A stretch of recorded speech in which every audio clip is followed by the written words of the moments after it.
They told him to wait outside, not knowing he owned the airline. It started with a pair of scuffed sneakers, not the kind you'd expect to see on the feet of a man who just took the reins of a multi-billion-dollar airline. But that's exactly why he wore them. Darnell R. Whitaker, 44, leaned against the passenger drop-off rail outside Terminal B of Hartsfield-Jackson International, holding nothing but a faded backpack and a regular boarding pass for Gate 24A. No entourage, no luxury luggage, no one to announce him or roll out the red carpet. Just a quiet man in a gray hoodie, jeans, and sneakers, standing beneath the giant Sky Connect Airlines banner he paid to have redesigned. His breath left a soft puff in the early morning air. Planes were taking off every few minutes, yet no one glanced at him twice. And that was the point, because no one knew that the man being ignored right now owned the airline. 3 weeks earlier, Darnell had turned down a PR-heavy company tour after being promoted to CEO. He didn't want the fake handshakes, the cleaned-up terminals, the coffee waiting for him in perfectly staged break rooms. Instead, he wanted raw, unfiltered, real. He'd made the decision after reading yet another customer complaint, this one from an elderly black woman in Baton Rouge who'd been escorted away from a lounge she'd paid for, simply because staff weren't sure she belonged. That line stayed in his chest. Weren't sure she belonged. He needed to see what his company felt like from the ground. A shuttle hissed as it pulled away behind him, and Darnell checked his phone. Boarding in 52 minutes. He moved through the terminal without a word, passing flight crews, kiosks, a group of teenagers in matching band t-shirts, and an airport janitor who gave him the only nod of the morning. At Gate 24A, a sign pointed toward the Sky Connect Premium Lounge, the flagship version of a service he'd been personally involved in redesigning. The lounge was his idea, his baby. Supposed to be a place of comfort, equality, and elite care. A place where everyone who paid or earned their way in felt seen. He adjusted his cap and stepped off the main path toward the glass-paneled entrance. Behind the counter stood a slim woman in her late 30s with a tight ponytail and a name tag that read, Taylor, Shift Lead. Her eyes skimmed him like he was invisible. He stopped, gave a polite smile, and opened his wallet to pull out his Diamond Elite membership card. Before he could even speak, she raised a hand. Sir, this lounge is for Sky Connect Premium members only. I know, he replied calmly. I am one. Diamond Elite, actually. She didn't check the card, didn't look at his ID, just crossed her arms. We've had a lot of people trying to sneak in lately, she said flatly. You'll need to wait outside. Security's right over there if you have questions. Darnell paused. Not angrily, just long enough to wonder how many people she'd spoken to like this. How many people who looked like him had been told to wait outside before? He gave a small nod and backed away without a word. The security guard nearby eyed him but didn't say anything. Taylor turned to whisper something to another lounge worker who smirked. Darnell walked a few yards down the corridor and sat quietly by a vending machine, phone in hand. He wasn't upset. He was processing. Because sometimes silence tells you more than noise ever could.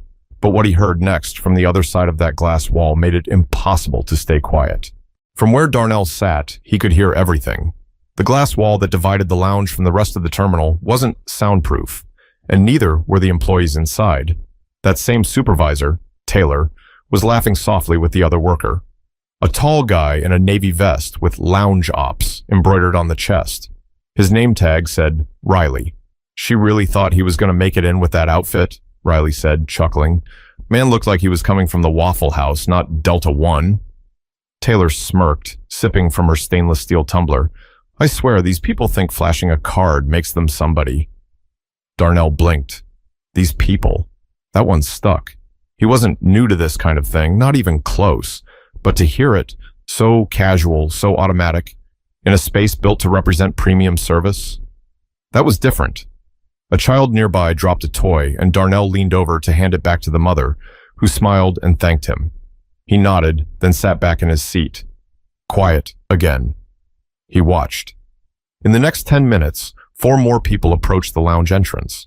A middle-aged white man in a Patagonia vest strolled up, pulled out his phone, and without presenting ID or ticket, was waved right in. Then came a younger white woman in yoga pants and Ugg boots. She barely slowed down. Taylor smiled and buzzed her through without a glance. Then an older Asian couple, Riley gave a quick glance to their tickets, nodded, and let them through after a minor delay. But then came a young black man in a designer tracksuit, headphones around his neck. He paused in front of the desk and held up his platinum card. Taylor didn't even try to fake it. "I'm going to need to verify that with a government-issued ID and a confirmed boarding pass," she said. The man looked confused, but handed them over. "You can wait over there," she added, pointing to the wall. "It'll be a few minutes." Darnell watched him shuffle to the side. 3 more passengers walked in behind him, 2 white women and a Latino man, and were all admitted within seconds. Nobody checked anything. The kid in the tracksuit looked down at his phone, tapping his foot. Taylor never looked his way again. Darnell stood up slowly, took a deep breath, and dialed a number. 1 ring, 2. A voice answered. "Marcus, it's me. I need you at Terminal B lounge entrance. 15 minutes. Bring Alex and the airport liaison. Don't say anything when you get here. Just stand with me." Then he hung up. As he walked back toward the desk, Taylor noticed him and frowned. "I already told you." He held up 1 finger. "Just 1 more minute." She rolled her eyes. "Security can escort you out, sir." "Don't bother," he said, stepping aside, because just then, a black SUV pulled up curbside outside the terminal. Moments later, 3 sharply dressed individuals strode toward the lounge. Marcus Ingram, SkyConnect's chief strategy officer, Alex Tran, head of customer experience, and a woman from the airport's PR team. They didn't say a word as they walked up and stood next to Darnell. Taylor's jaw twitched. Is everything okay?" Darnell took off his cap. Let them see him. "I'm Darnell Whitaker," he said, his voice calm but sharp. "I'm the new CEO of SkyConnect Airlines." Taylor froze. "I tried to enter the lounge earlier as a Diamond Elite member. You refused me entry. You refused him too," he added, pointing to the young man still standing awkwardly near the wall. The terminal quieted. A few passengers nearby were watching now. "And I want to know," Darnell continued, locking eyes with Taylor, "how long this has been happening." But before she could speak, Riley blurted something that changed everything. Riley, still standing behind the counter, didn't seem to grasp the gravity of what was happening. He let out a short laugh, nervous, defensive. "Man, we're just trying to keep things tight around here," he said, holding up his hands. "You know how it is. Folks be trying to scam their way in all the time. We gotta be careful." Darnell turned his head slowly. "Careful? With who exactly?" Silence. No answer. Taylor, now visibly uncomfortable, started typing rapidly at her computer, pretending to be busy. Marcus stepped forward slightly, his jaw tense, but Darnell raised a hand to stop him. "I don't need anyone to speak for me." He turned back to Riley. "You let 6 people in without checking a single name. I watched it. You didn't ask for ID, didn't look at tickets, didn't even slow them down. But you stopped me. You stopped him." He nodded again toward the young man in the tracksuit. "And you made assumptions." Taylor opened her mouth, but Darnell cut her off. "Don't. Please. Just don't." He turned and addressed the young man behind him. "What's your name?" Terrell," the guy said, shifting uncomfortably.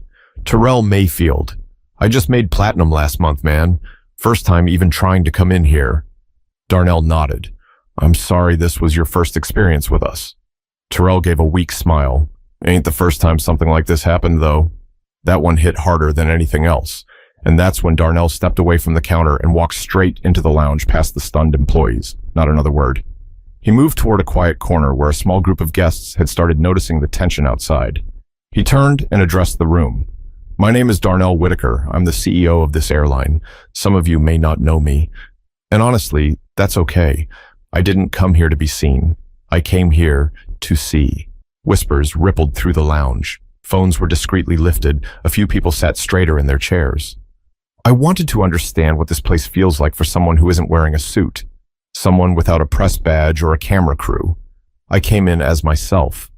Not the version they show in Forbes." He paused, glancing toward the glass wall. Taylor and Riley hadn't moved. Airport security had now arrived, but stayed at a distance, likely briefed on who was who. "I sat out there and watched the way people were treated. What I saw confirmed something we've been getting complaints about for a long time. And now I know for sure this isn't about membership levels. It's about judgment." He let that hang. The PR liaison stepped forward quietly, offering a tablet. "Mr. Whitaker," she said, "we've compiled some recent complaints about this lounge location. Would you like to review them now, or—" "Now," he said. He sat down, took the tablet, and began scrolling. There were dozens, some short, some long, names redacted, but the patterns were clear. Black and brown travelers being turned away or overly scrutinized. Staff using phrases like "you people" or accusing guests of not looking like they belonged. A few even described Taylor by name. He scrolled slowly, word by word. Then he stood up again. "We're going to make this right, but not tomorrow, today." But before he could give his final word, a woman seated in the lounge stood up, and what she said next shifted the entire room. She looked to be in her late 60s.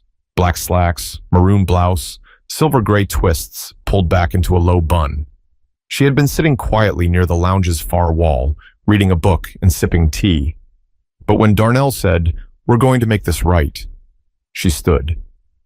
"Mr. Whitaker," she said softly, her voice clear but steady, "I know who you are." All eyes turned to her. "We met once, briefly. You spoke at an event in Jackson 5 years ago. Black professionals in aviation. I was the only gate agent in that room, remember? Everyone else had titles longer than my arm." Darnell blinked, tilting his head slightly, then nodded. "I do remember. I said something like, 'Titles don't define leadership.'" The woman smiled faintly.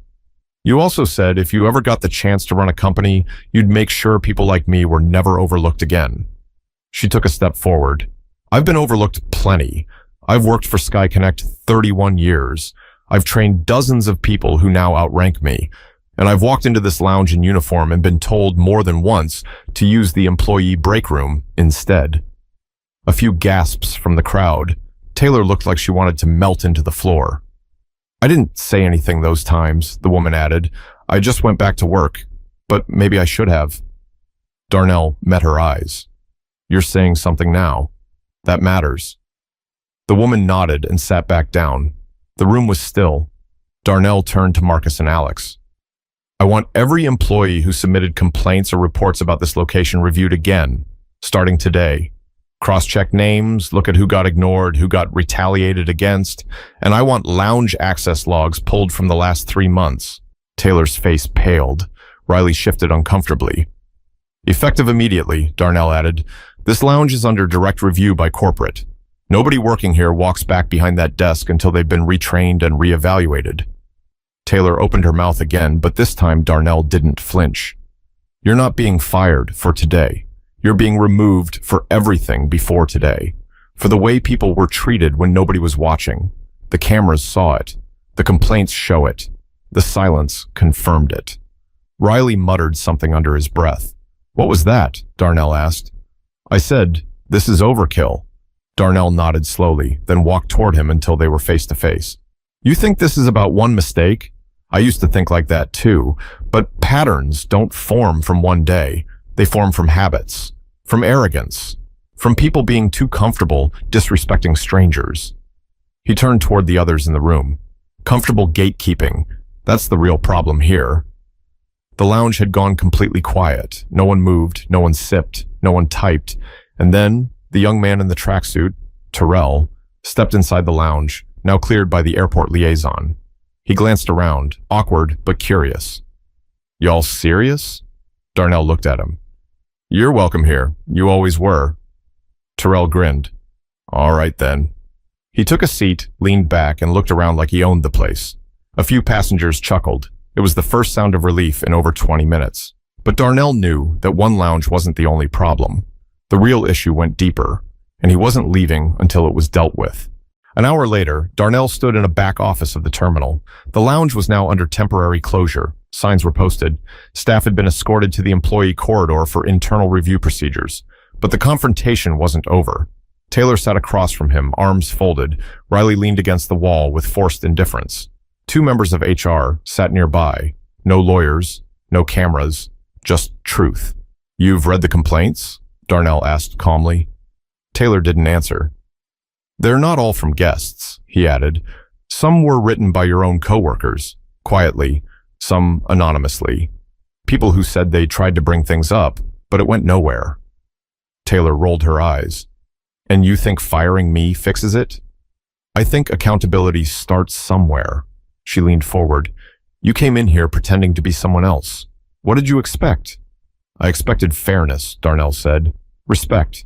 The kind you owe every person who walks through those doors. She shook her head. This whole thing is dramatic. People get checked all the time. Some folks just get sensitive about being told no. Did you ever consider, Darnell asked, that maybe people aren't being sensitive? They're just tired? That landed.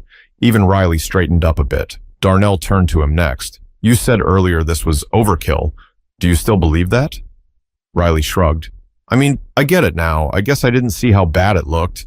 I was just following how things were always done. There it is, Darnell said. He looked between them. That phrase, how things were always done. That's what keeps problems in place. That's what keeps doors closed to people who've already paid to walk through them. He stepped back and took a breath. You both had the chance to be the face of what this company stands for at one of our busiest terminals, and you used that power to judge, to dismiss, to mock. Taylor stiffened again. So what now? You're just going to throw us away? Darnell didn't answer immediately. He took a seat instead, leaned forward, and looked her in the eye. You don't get fired today because I'm angry. You get fired because too many people before you were ignored. We set standards here. You had chances. We gave training. You chose sarcasm over service, bias over professionalism. He stood. But here's what's different this time. I'm not leaving a vacuum. You're not being replaced with more of the same. We're rebuilding this lounge with a new team, a new structure, and a new set of eyes on it 24/7. Taylor looked down. No retort this time. Riley stayed silent too. Darnell gathered his things.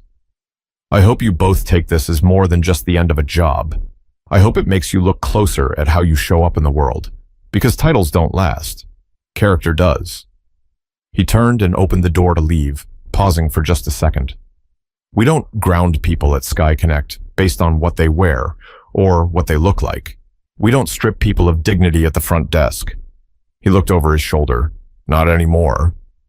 But Darnell knew words alone wouldn't fix what had rotted beneath the surface. He still had one final move to make before this chapter was closed. Darnell returned to the Sky Connect operations hub inside the terminal, where a secure room had been set up by corporate days before for internal audits. It wasn't much. Just a long conference table, a wall-mounted screen, and 3 laptops.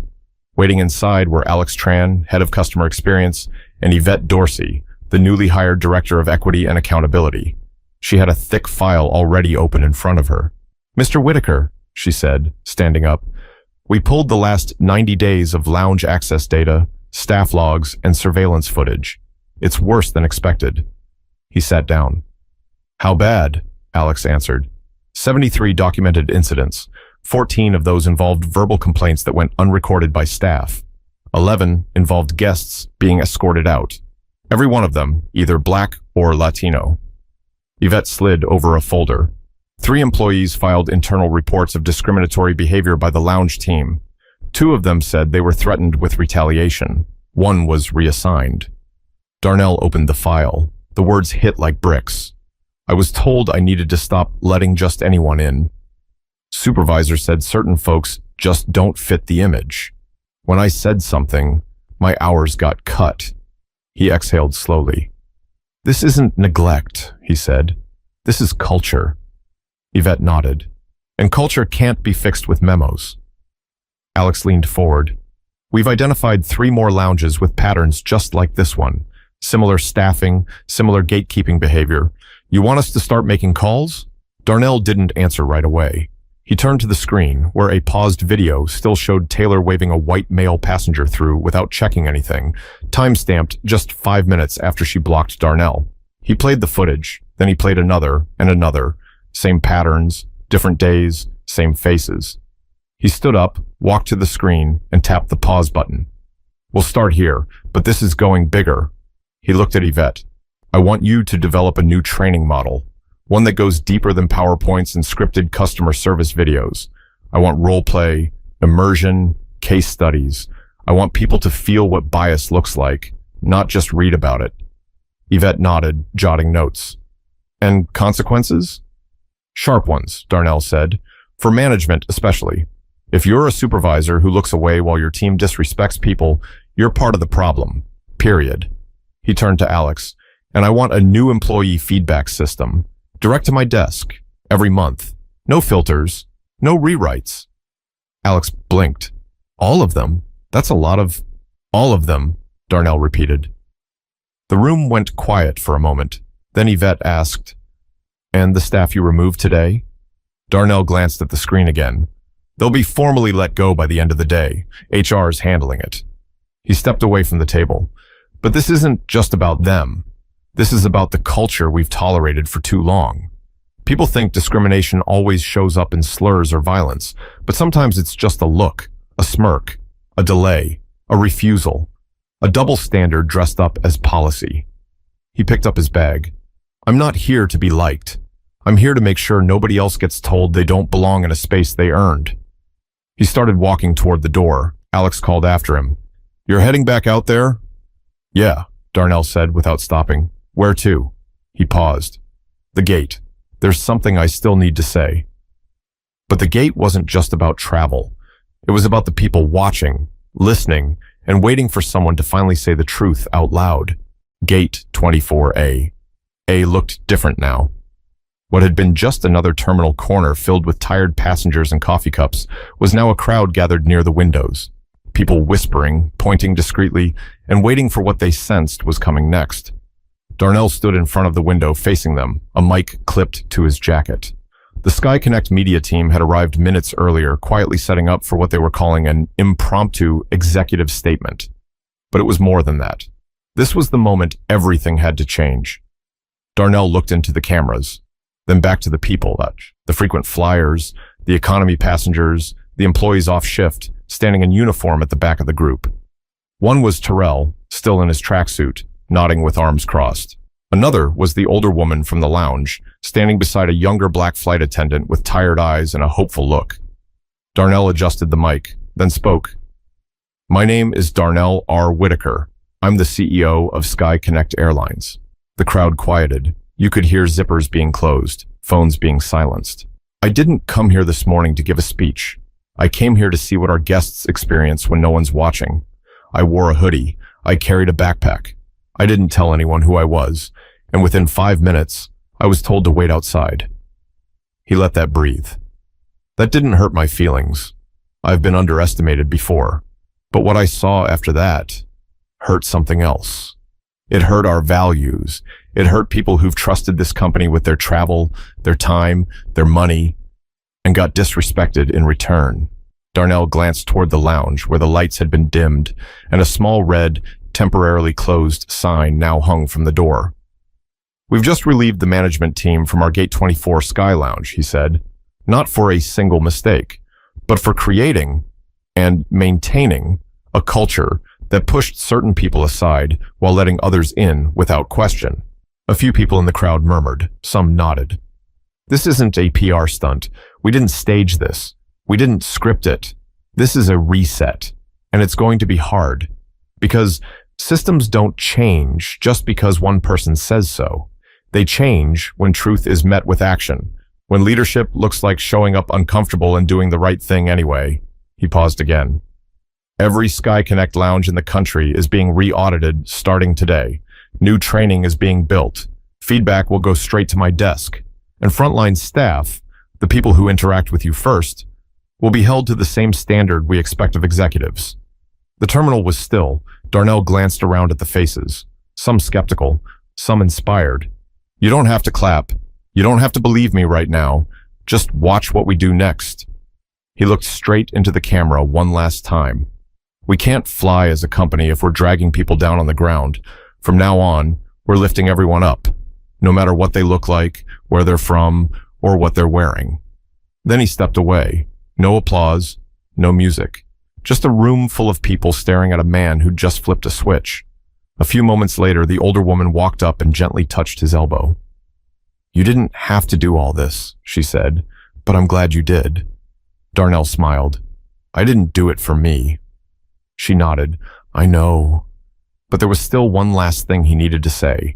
Not to the crowd, not to the press, but to the future of the company. The day was nearly over. Flights came and went, passengers boarded, and terminal speakers buzzed with gate changes and final calls. But tucked away in a quiet corner of the Sky Connect executive office suite inside the airport, Darnell sat alone at a table with a yellow legal pad and a black pen. No cameras, no assistants, no distractions. Just one page and the weight of what came next. He scribbled at the top, "Memo to all Sky. Connect employees, effective immediately." Then he paused, tapped the pen twice, and started writing. To everyone across Sky Connect, from the agents on the floor to the captains in the sky. Today, I saw what many of you have already seen and lived through. I saw the side of our company we try not to talk about. The side where quiet bias becomes routine. Where professionalism is filtered through assumptions. Where service becomes selective. Let me be clear, that ends now. We will not lead this company with fear, but with honesty. And honesty tells me that we've looked away too many times, not because we didn't care, but because the truth felt too heavy. Well, now it's ours to carry. Darnell stopped and took a long breath. He glanced over to a photo on the wall, a group shot of Sky Connect's first cohort of maintenance trainees, from back when the company only had 18 planes. 2 of the people in that photo were now executives. The others had left, retired, or faded into the background. One of them, he remembered clearly, had once told him, "You can't lead with your eyes closed and expect the plane to fly straight." He kept writing. "We are launching a mandatory program across all locations, not just training, but transformation. If you work here, you'll be asked hard questions. You'll be uncomfortable. And if that bothers you more than injustice does, this might not be the place for you anymore. But if you're here to grow, to serve with dignity, empathy, and purpose, then this is your moment. We are rebuilding. We are choosing better. We are listening, finally." He stopped writing, sat back, let the silence in the room settle. The door opened gently. It was Yvette, holding a folder. "Media wants a final quote," she said. "You want me to handle it?" Darnell shook his head. He grabbed the memo, folded it, and stood. "Tell them this," he said. "Tell them we grounded a few people today, but only because we plan to take off tomorrow." Yvette smiled. And with that, Darnell stepped out of the room and walked toward Gate 24A, not as a CEO looking for recognition, but as a man making good on a promise. He passed a janitor scrubbing the floor and stopped for a second. "Hey," he said. "Thanks for keeping this place together today." The janitor looked up, surprised. "No problem, sir. What's your name?" "Curtis." "Well, Curtis, if no one's told you today, we see you, and we need more like you." Curtis grinned. "Appreciate that." Darnell kept walking. No press around, no applause waiting, just the next gate, the next person, the next choice to do right. Because real leadership doesn't need a stage. It needs consistency. It needs humility. And it needs the courage to stop pretending we don't see what's been broken and finally fix it. Because when the people on the ground are treated right, the whole company flies higher. Respect isn't something you give to just a suit, a smile, or a title. It's something every human being deserves, the second they walk through the door. If you've ever witnessed someone being dismissed or disrespected based on how they looked, don't stay quiet. Speak up. The smallest voice can start the biggest change. Share this story with someone who believes leadership starts with listening.